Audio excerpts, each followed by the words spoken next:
Welcome to TN eMedia YouTube channel. இன்றைக்கான வீடியோவில் நம்ம எதை பற்றி பார்க்க போகிறோம் அப்படின்னா top 5 reasons for delay in AdSense approval result. உங்களோட வெப்சைட்டு நீங்கள் போஸ்ட் போட்டிங்க, அதை வந்து AdSense அப்ரூவலுக்காக வேண்டி சப்மிட் பண்ணியிருக்கீங்க. ஆனால் உங்களுடைய AdSenseலேருந்து ரிசல்ட் வரதுக்கு டைம் ஆகுது, 1 வீக் ஆகுது அல்லது 1 மந்த் கூட ஆகிடுது.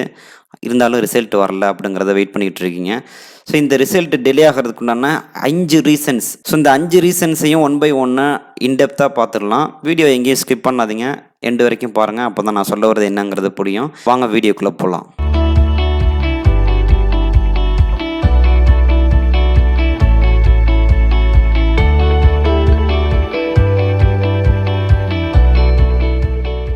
ஃபஸ்ட் ரீசன்ஸ் பார்த்தீங்கன்னா கன்சிஸ்டன்சினா என்னங்கிறது உங்கள் எல்லாத்துக்குமே தெரியும்.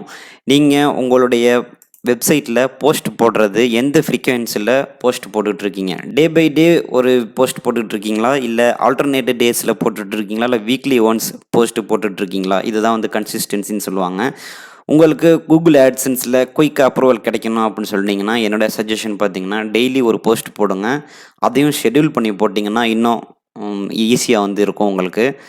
டெய்லி உட்காந்து நீங்கள் போஸ்ட் எழுதணும், அதுக்கு ஒன்று டைம் ஸ்பெண்ட் பண்ணணுங்கிற அவசியம் இல்லை. ஒரு நாள் ஃபுல்லாக உட்காந்து ஒரு 40 to 50 போஸ்ட், ஒரு 350 வேர்ட்ஸ்க்கு குறையாமல் எல்லாமே ஒரே தான் எழுதி முடிச்சுட்டு நீங்கள் இதில் வந்து ட்ராப் பண்ணிவிட்டு ஷெட்யூல் பண்ணிட்டீங்கன்னா போதும். அந்த 40 டேஸுக்கும் 40 போஸ்ட் வந்து ஆட்டோமேட்டிக்காக பப்ளிஷ் ஆகிடும்.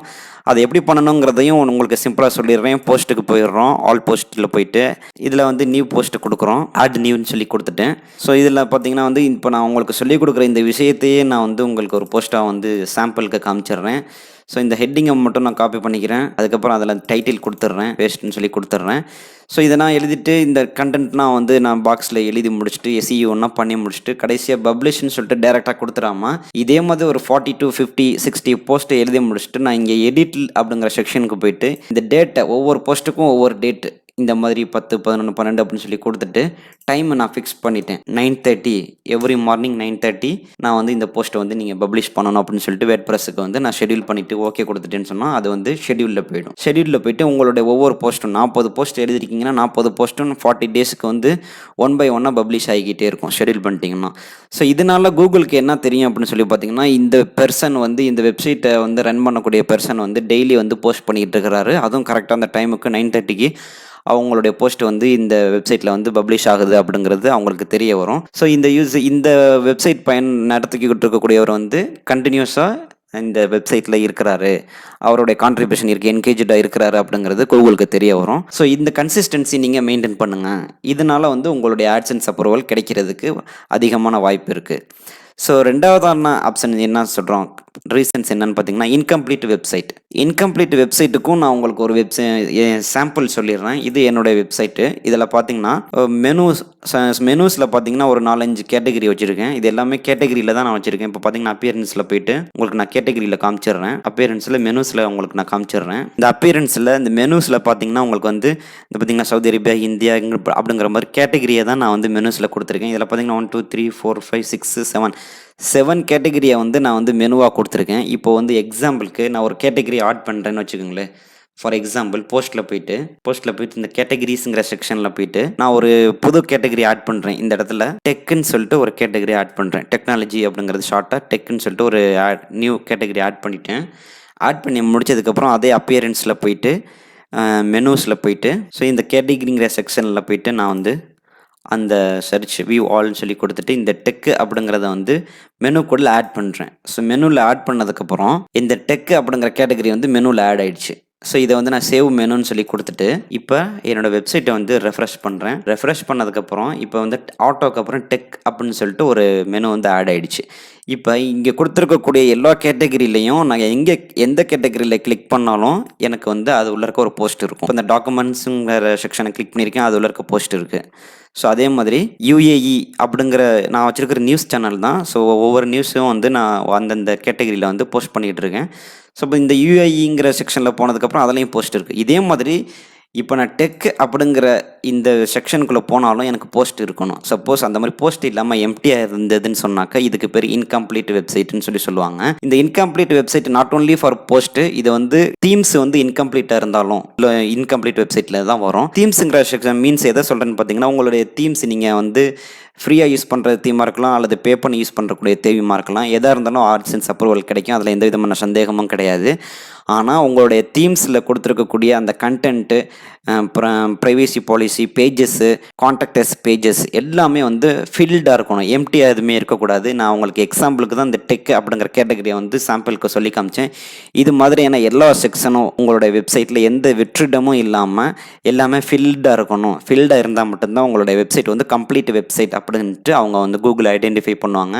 எந்த ஒரு செக்ஷனும் ஃப்ரீயாக எம்டியாக இருந்துச்சுனாலோ ஃப்ரீயாக இருந்ததுன்னு சொன்னாக்க கண்டிப்பாக AdSense அப்ரூவல் கிடைக்காது. ஸோ இதுதான் வந்து ரெண்டாவது ரீசன். மூணாவது ரீசன் பார்த்தீங்கன்னா ப்ரோக்கன் லிங்க்ஸ். ப்ரோக்கன் லிங்க்ஸ் அப்படின்னா என்னங்கிறத ஷார்ட்டாக நம்ம பார்த்துடலாம். வேர்ட்பிரஸ் வெப்சைட்டில் நீங்கள் இந்த மெனு செக்ஷனில் கீழே இந்த சைடில் உள்ள இந்த டூல்ஸ் செக்ஷனில் இந்த டூல்ஸ்ன்னு சொல்லிட்டு ஒரு ஆப்ஷன் இருக்கும். அந்த டூல்ஸில் ப்ரோக்கன் லிங்க்ஸ் அப்படின்னு சொல்லிட்டு லாஸ்ட்டாக ஒரு பாயிண்ட்ஸ் இருக்கும். அதை நீங்கள் கிளிக் பண்ணி பாருங்கள். இதில் பார்த்தீங்கன்னா ஆல் அப்படின்னு சொல்லிட்டு ஒரு கேட்டகரி இருக்குது. ப்ரோக்கன் லிங்க்ஸ் எத்தனை அப்படின்னு சொல்லிட்டு பக்கத்தில் 0 இருக்குது. வார்னிங்ஸ் எத்தனை, ரீடைரக்ஷன்ஸ் எத்தனை, டிஸ்மிஸ்டு எத்தனை அப்படின்னு சொல்லிட்டு இந்த இடத்துல இருக்குது. இப்போ நீங்கள் ஒரு கூகுள் AdSenseக்கு நீங்கள் அப்ரூவல் பண்ணுறீங்கன்னா இந்த ப்ரோக்கன் லிங்க்ஸ், இந்த வார்னிங்ஸ் இந்த ரெண்டுமே வந்து 0ல் இருக்கணும். இது என்னோட எக்ஸ்பீரியன்ஸ். கூகுள் இப்படி இருக்கணும்னு எதுவுமே சொல்லலை. நான் சொல்லக்கூடிய இந்த 5 ரீசன் பார்த்தீங்கன்னா என்னோடய எக்ஸ்பீரியன்ஸில் நான் ஃபேஸ் பண்ணதை தான் சொல்கிறேன். ஏன்னா நான் ஃபஸ்ட்டு அப்ளை பண்ணும்போது எனக்கு ரிஜெக்ட் ஆகிடுச்சு, லோ வேல்யூ கண்டென்ட் வந்துருச்சு. ஸோ ரெண்டாவதாக தான் நான் என்னோடய வெப்சைட்டை ஃபுல்லாக கிளியர் பண்ணிட்டு ஸ்டடி பண்ணிவிட்டு அனலைஸ் பண்ணிவிட்டு அதில் உள்ள லோ வேல்யூ கண்டென்ட்டு இந்த மாதிரியான இன்கம்ப்ளீட் வெப்சைட் எல்லாத்தையுமே ரெக்கவரி பண்ணிவிட்டு செகண்ட் டைம் அப்ளை பண்ணேன். எனக்கு 3 to 4 டேஸில் அப்ரூவல் வந்துருச்சு. ஃபஸ்ட்டு டைம் அப்ளை பண்ணும்போது நியர்லி எனக்கு 28 டேஸ் கிட்ட ஆனிச்சு. ஆனால் 28 டேஸ் கழிச்சும் பார்த்தீங்கன்னா எனக்கு வந்து ரிஜெக்டட் அப்படின்னு சொல்லிட்டு தான் வந்தது. ஆனால் செகண்ட் டைம் நான் அப்ளை பண்ணும்போது எனக்கு 3 to 4 டேஸ்லேயே வந்து எனக்கு அப்ரூவல் கிடச்சிருச்சு. ஸோ காரணம் பார்த்தீங்கன்னா இந்த மாதிரியான ரீசன்ஸ் தான். என்னுடைய எக்ஸ்பீரியன்ஸை தான் உங்கள்கிட்ட நான் ஷேர் பண்ணிக்கிட்டு இருக்கேன். ஸோ இப்போ ப்ரோக்கன் லிங்க்ஸ் அப்படிங்கிற செக்ஷனுக்கு வரலாம். இந்த ப்ரோக்கன் லிங்க்ஸுங்கிற ஏரியாவில் என்னன்னு சொல்லி பார்த்தீங்கன்னா நீங்கள் ஒரு போஸ்ட்டில் நீங்கள் எழுதிருக்கக்கூடிய அந்த போஸ்ட்டில் நீங்கள் நிறையா ரெஃபரன்ஸ் கொடுத்துருப்பீங்க. வேறு ஒரு வெப்சைட்லேருந்து எடுத்த இன்ஃபர்மேஷனை உங்களுடைய போஸ்ட்டில் கொடுத்துட்டு அதை ரெஃபரன்ஸாக அந்த வெப்சைட்டோட லிங்க்கை கொடுத்துருப்பீங்க. அந்த லிங்க்கை கிளிக் பண்ணி யூசர் பார்க்கும்போது அது ரீடைரக்ஷன் ஆகி அந்த வெப்சைட்டுக்கு போகணும். சப்போஸ் அது போகாமல் அது ப்ரோக்கன் லிங்காக இருந்துச்சுனாலோ அல்லது நீங்கள் கொடுத்த லிங்க்கில் பார்த்தீங்கன்னா ஏதாவது வேர்ட்ஸ் மிஸ் ஆகிருந்துச்சுனாலோ அந்த வெப்சைட் வந்து ஒர்க் ஆகாது அல்லது எரர் காமிக்கும். இந்த மாதிரியான விஷயங்கள் தான் வந்து ப்ரோக்கன் லிங்க்ஸ்னு சொல்லுவாங்க. அந்த மாதிரியான ப்ரோக்கன் லிங்க்ஸ் எதுவுமே இல்லாமல் உங்களுடைய போஸ்ட்டில் நீங்கள் பார்த்துக்கணும். ப்ரோக்கன் லிங்க்ஸ் வந்து எப்போதுமே 0ல் இருந்ததுன்னு சொன்னாக்க ஈஸியாக அப்ரூவல் கிடைக்கிறதுக்கு, அவங்க வெரிஃபை பண்ணுறதுக்கு ஈஸியாக இருக்கும். உங்களுக்கு குயிக்காக வந்து அப்ரூவல் ரிசல்ட் வந்து வந்துடும். இதுதான் வந்து மூணாவது பாயிண்ட். ஸோ நாலாவது பாயிண்ட் என்னென்னு பார்த்தீங்கன்னா அஃபிலியேட் லிங்க்ஸ். அஃபிலியேட் லிங்க்ஸ் என்னையே கேட்டிங்கன்னா நீங்கள் கூகுள் AdSense அப்ரூவல் வாங்குறதுக்கு முன்னாடி வரைக்கும் அஃபிலியேட் லிங்கை யூஸ் பண்ணாதீங்க.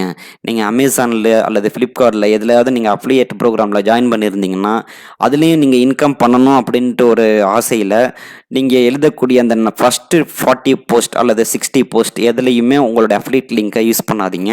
கூகுள் AdSense அப்ரூவல் எடுத்து முடிச்சதுக்கப்புறம் நீங்கள் வந்து அஃபிலியேட் லிங்கை யூஸ் பண்ணால் ஒரு பிரச்சனையும் வராது. ஆனால் AdSense அப்ளை பண்ணுறதுக்கு முன்னாடி அஃபிலியேட் லிங்கை வந்து யூஸ் பண்ணாதீங்க.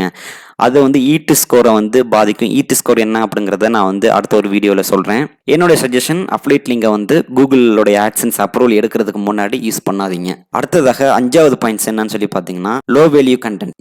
நம்மள நிறைய பேர் கூகுள் AdSense அப்ரூவல் பண்ணி அவங்களுக்கு ரிஜெக்ட் ஆகிறதுக்கு ஃபர்ஸ்ட் ரீசன் பார்த்தீங்கன்னா லோ வேல்யூ கண்டென்ட் தான்.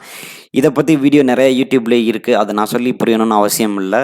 ஆனால் நான் மேலே சொல்ல இந்த 4 காரணத்தையும் நீங்கள் வந்து சரி செஞ்சிட்டிங்கனாலே லோ வேல்யூ கண்டென்ட் ஆட்டோமேட்டிக்காக வந்து ரிமூவ் ஆகிடும். நான் சொன்ன மாதிரி ஒவ்வொரு போஸ்ட்லையும் இன்பவுண்ட் அவுட்பவுண்ட் லிங்க் கொடுங்க. லைவாக இருக்கக்கூடிய லிங்கை மட்டும் நீங்கள் வந்து உங்களுடைய போஸ்ட்டில் ஷேர் பண்ணுங்கள். அஃபிலியேட் லிங்கை யூஸ் பண்ணாதீங்க. கண்டினியூஸாக ஒரு 50 அல்லது 60 போஸ்ட் வந்து 350 வேர்ட்ஸ்லேருந்து 500 வேர்ட்ஸ் வரைக்கும் குறையாமல் 50 போஸ்ட் எழுதி அதை வந்து ஷெட்யூல் பண்ணிவிட்டு 50 டேஸில் வந்து எல்லா போஸ்ட்டும் பப்ளிஷ் முடிச்சதுக்கு அப்புறம் 51வது நாள் நீங்கள் வந்து உங்களுடைய கூகுள் AdSenseக்கு உங்களோட வெப்சைட்டை சப்மிட் பண்ணுங்கள். கண்டிப்பாக 53வது நாள், அதாவது நீங்கள் 50 நாள் முடிஞ்சு நீங்கள் உங்களோட வெப்சைட்டை வந்து கூகுளுக்கு சப்மிட் பண்ணிட்டு அங்கிட்ட ஒரு 3 நாள் அல்லது 4 நாளில் கண்டிப்பாக உங்களுக்கு அப்ரூவல் கிடைக்கும். இது வந்து என்னுடைய எக்ஸ்பீரியன்ஸ்டு இன்ஃபர்மேஷன் தான் நான் உங்களுக்கு ஷேர் பண்ணியிருக்கேன். அதனால் வீடியோ உங்களுக்கு பிடிச்சிருந்தது, இந்த தகவல்கள் உங்களுக்கு பயனுள்ளதாக இருந்ததுன்னு சொன்னாக்க வீடியோக்கு ஒரு லைக் கொடுத்துட்டு உங்களோட ஃப்ரெண்ட்ஸுக்கும் ஷேர் பண்ணுங்கள். இன்னும் நம்ம சேனலை சப்ஸ்கிரைப் பண்ணாதவங்க சப்ஸ்கிரைப் பண்ணிட்டு கூட உள்ள பெல் ஐக்கனை கிளிக் பண்ணிட்டீங்கன்னா இது போன்ற தகவல்கள் உங்களுக்கு உடனுக்குடன் நோட்டிஃபிகேஷனாக கிடைக்கும். மற்றும் ஒரு அடுத்த வீடியோவில் உங்களை வந்து சந்திக்கும் வரை உங்களிடமிருந்து விடைபெறுகிறேன். நன்றி.